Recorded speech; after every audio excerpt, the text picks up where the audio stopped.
Good morning. It's Mark Lanier with your video thought for the day. I'm having to be a little quiet because I'm recording this kind of in the middle of the night. It's still the morning, but it's about, 4 a.m. So anyway, with me not being too loud, let me give you an idea of an email that I got. I've got a very dear friend of our family's, of mine, who sent me an email going through a difficult season of life in some ways. And she was headed over to grab some apples recently nearby. And on her way, she bumped into a fella who knows her and is a caretaker for the apples. And the fella said to her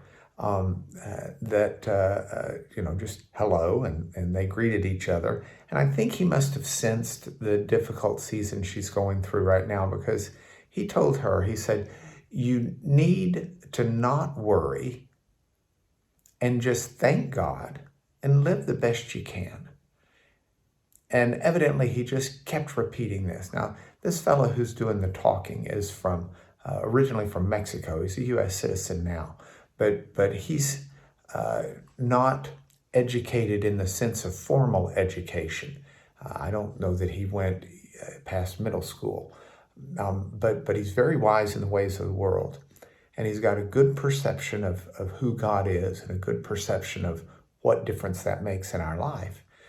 And he just gave these words of encouragement, which were really useful because evidently the apples had already all been picked. And so there were no apples for my friend to get. And she sent me this email. I replied to the email just a few minutes ago before I recorded this. And I replied with Proverbs 25:11. It's one of my favorite Proverbs. Proverbs 25:11 says, "A word fitly spoken is like apples of gold in a setting of silver." And I sense the truth of that proverb from the email I got from my friend who went to get the apples and wasn't able to get any apples, but got this incredible word of encouragement over and over. And that was better than a tasty apple. That was an apple of gold in a setting of silver.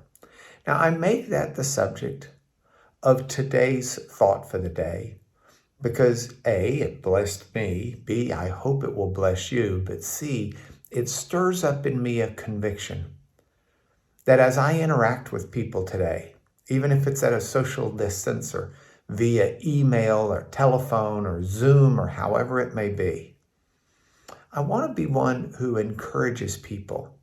I want to be one who points people to the Lord. And as I do that, those are words fitly spoken. They're apples of gold in settings of silver.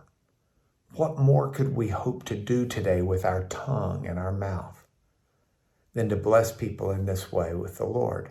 So that's your video thought for the day. I look forward to talking to you again tomorrow when I can talk a little louder.